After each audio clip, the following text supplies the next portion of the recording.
Hello, my friends. Well, let's dive a little deeper into this matrix business. This matrix, this illusion, this hypnotism, Maya, has many, many names. And maybe that's one of the tricks to keep us engaged in it. But no matter what we call this thing that we're experiencing as the world, as our bodies, as everything we can see, hear, taste, touch, and smell. It doesn't matter what we call it. Unless, I'm talking in my own experience, unless it's something that gives you like a click to see through it. I know many times, like the word matrix has become rather popular since that movie came out many years ago. So people are having a sense of what it is. And it's good to be aware of that because without that awareness, we are totally immersed in the matrix and we don't even question it. We try and improve it, we try and fight it. Whatever we do with it, we're bringing all our attention to it. And as I've said many times before, and I'm sure you've heard other places, is by doing that, we feed the monster and the monster grows, or at least stays alive. Joel Goldsmith, who's the foundation of my spirituality, that's where I had my first big awakening back in the 80s. He didn't use the word matrix because that movie had not been out yet. He died in the 60s and he was teaching this all the way through the 50s and until his death in 64. So he didn't use that word. He used hypnotism was a big one. He also called it error. It's an error, right? It's a mistake. It's an error. And an error is not real, is it? It's like, oh, I made a mistake, you know. He uses the metaphor of um, um, counting. So 2 and 2 is 4. And if you make the mistake or the error that 2 and 2 is 5, your whole balance sheet is going to be completely messed up and nothing is going to work out. But it's not real. It's an error. And that term was good for me to hear back in those days.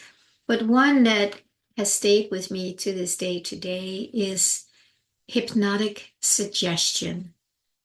So when these hypnotic suggestions come to us to believe something, it's just a suggestion. And the suggestion is trying to hypnotize you or entice you into this false matrix, this false light. And until we see that, it's just another word we use and say, oh, it's just an illusion. And you know, we go on our merry way and still are totally identified in the illusion and are still fighting it and believing it and mostly scared of it. So that's not enough. And I also remember, you know, with Joel, he knew that this was an illusion. He knew that this was as hypnotic suggestion. He knew there was no truth in it, no power in it, no substance in it, because it is an illusion. Just like when you go through the desert and you see water on the desert, this is another one of his metaphors. You do not get out of your car with a bucket to get rid of the water on the road. You know it is an illusion, so you just keep going. It's a hypnotic suggestion. It's kind of a hypnosis, right? It's like you see something, but it's not there. So what happened with Joel, because he had this so deeply realized, and there are very few people on the planet, at least that I know of, if any, who are left today, who have fully realized that.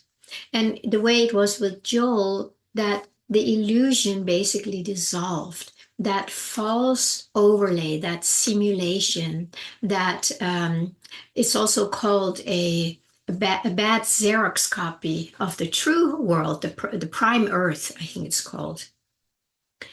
So when he saw through that bad copy or the error, he basically could see what was really here, or he could at least sense it. He knew it because he connected with it in here. And then he just knew that whatever was showing up, water on the desert, disease, lack, tsunami coming in, anything, he would just go here and know that there is only perfection. There is only peace and harmony in that true being, on the prime earth, in the divine blueprint of the earth. And then, however that happened, it's like there's this overlay, this bad copy that we are all experiencing as if it's real. And today we call this the matrix because most people can relate to that better. It's almost like it has a little more reality to it than an illusion because we've heard the word illusion for so many years. It's certainly used in Buddhism that we go like, oh, it's an illusion, but that's it. It's like that nobody sits down and gets quiet and to see through the illusion. And I would really say this is what we are called to do now. I think it is so important that we really take this seriously. We can't just dismiss it and say, oh, it's an illusion, when everything in our body is still terrified of it or totally identified with it or fighting it or being, loving it, putting it up on a pedestal, whatever it is. That is how most of us deal with an illusion. And we just don't really go in where we can see through it. I almost said dismantle it. But the thing is, there's nothing to dismantle. There's nothing to get rid of, to be afraid of, because it has no power. It has no reality. It's basically an error. We made a mistake. We thought 2 + 2 is 4, but it turns out that it's 5. No, sorry, the other way around. We thought 2 + 2 is 5, but it is actually 2 + 2 is 4. And when we get the equation correct, the error dissolves because it's nothing. Just like the 5, where does the 5 go when you realize that 4 is the true answer? Do we need to fight it? Do we need to get rid of it? Do we need to do a lot of mindset work on it and to create and manifest something else? No, we just need to realize that 2 and 2 is 4, not 5. And poof, the 5 is not even here. It was just an error. And this is still something I am, working on inside of myself to keep kind of make that correction if I feel I get pulled into something. And then I go, oh no, it's not 5, it's 4. And then I let it go. When I can. I can't always. Sometimes the 5 seems very real. But for the most part, and it gets easier and easier when we make that a real practice. So just see, is there a word that resonates with you?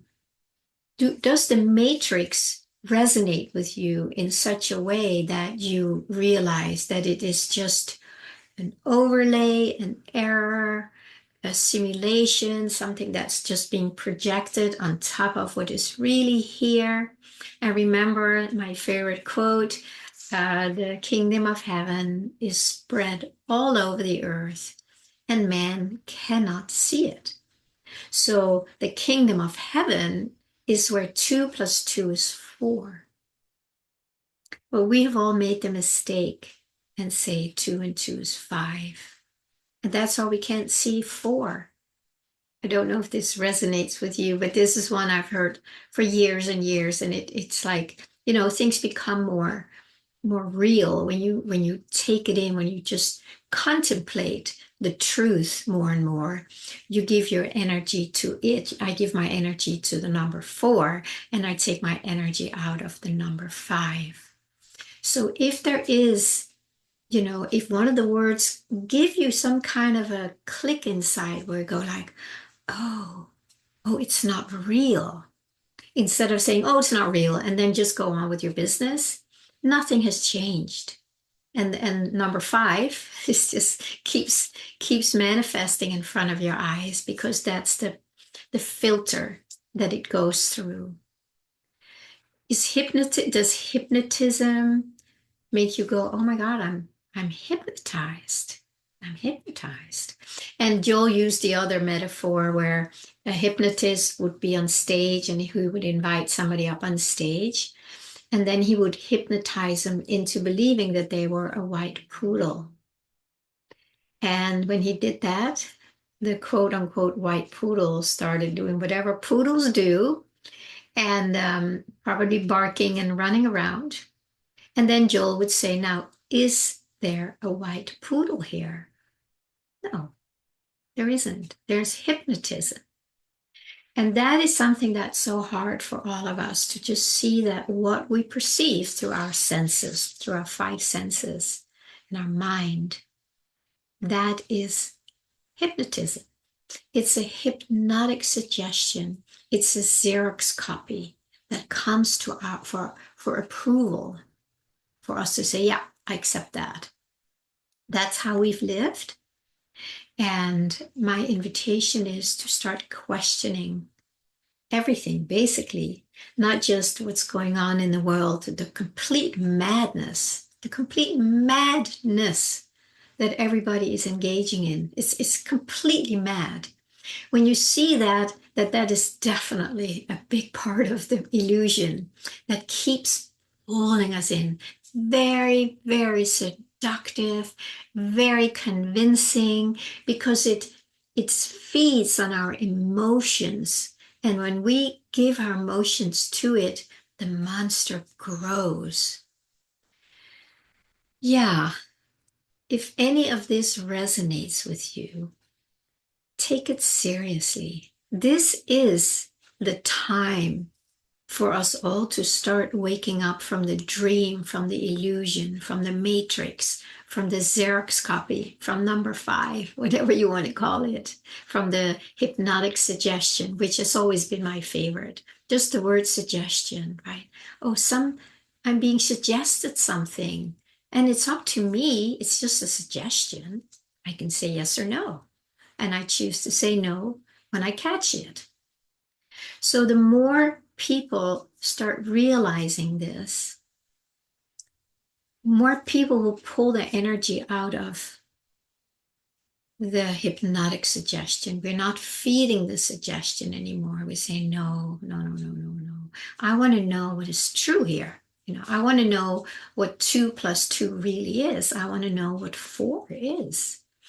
And then we need to stay there. And then we will start getting intuitions or, visions or feelings, or Joe called it just like a click. It's like an aha, a deep breath. And then you're connected with this. And then the invitation is to stay with that. And then it can start showing us what is true. And over time, things start changing. The number 5 starts dissolving so we can see what number 4 really looks like. If I can use that metaphor, it means that a lot of the error or the hypnotism, it just starts dissolving. And then we can start seeing what is really here, which is, of course, our own divinity projected out without the veil, without the simulation, without the Xerox copy, without the bad copy. And we start seeing maybe more of what the prime earth, it's a great word, prime earth, the earth that was the prime, it came from the depth, the first thing. And then we can start seeing that more. And we can also just open up to seeing that, because then we're feeding that, even though we can't see it, that we put our attention on it and say, okay, I want to know, what is the truth here? What does the earth look like without that bad copy that we're seeing it through? And then we are feeding the truth. The truth is here and we're giving it our attention. And then it grows because we're feeding it. And it grows. And we're not feeding this, so it shrinks and it shrinks. And the more this shrinks, the more this grows. And the more this grows, the more this shrinks. All right, so let's take this really, really seriously. At least I do, and that's why I want to share it here, because these are things that are very alive in me. They matter more than anything to really tune into the field, which I've talked about a lot. And the field, of course, is, we can call it the truth, what is really here, invisible, but visible to our inner senses.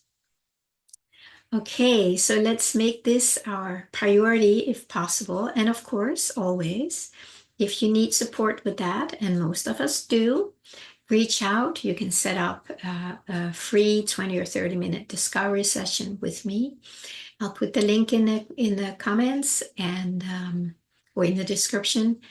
And then we can see, am I a good support for you? It's not a real session. It's just like finding out where you are, where you want to go with this, and what kind of support you need, and if I might be the one for you to help you with that. And last thing that I always forget to say, please like, please comment, feel free to subscribe and share with your friends.